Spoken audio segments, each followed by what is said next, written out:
میں اس بات کی طرف جا رہا تھا کہ زہرا سلام اللہ علیہا نے آپ کے کتب میں متعدد طرق سے موجود ہے کہ انہوں نے فدق کا مطالبہ ہبہ کے طور پہ کیا.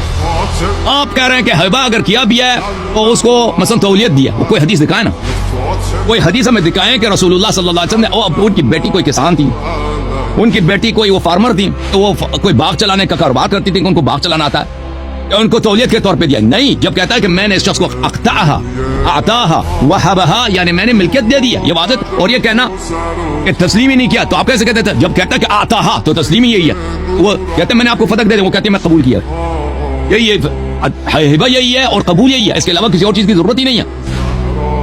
تاریخ مدینہ المنورہ میں ابن شبہ, یہاں پہ میں اس حدیث کو پڑھ رہا تھا کہ اس میں بھی یہی ہے کہ ان ابا بکر انتزع من فاطمہ رضی اللہ عنہا فتح, ابو بکر نے چھین لیا ہے. اب چھینا کیسے جاتا ہے؟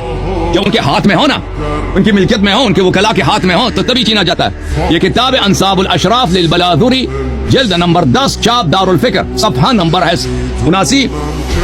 یہاں پر موسیٰ ابن عقبہ سے روایت کرتے ہیں دخلت فاطمہ علی ابی بکر, یہ دوسری سند کے ساتھ ہے, علی ابی بکر حین بویعہ, جب ابو بکر کے ساتھ بیعت ہوئی ہے تو زہرا سلام اللہ علیہا ابو بکر کے پاس گئی ہیں.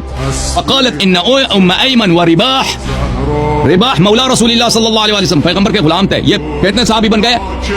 ابو سعید الخدری, امیر المؤمنین علیہ السلام, عبداللہ ابن عباس, فاطمہ الزہرا سلام اللہ علیہا, ام ایمن اب چھٹا صحابی رباح, ان ام ایمن و رباح یشہدانی لی, یہ دونوں شہادت دے رہے ہیں ان رسول اللہ صلی اللہ علیہ وسلم اعطانی فدق, رسول اللہ صلی اللہ علیہ وسلم نے مجھے فدق دیا. اور بھائی ایک حدیث ایک ہی بات مختلف طرق سے 6 صحابی نے روایت کیا, اب 6 ہو گئے نا, 6 صحابی روایت کیے, یہ متواتر کیسے نہیں بنتا؟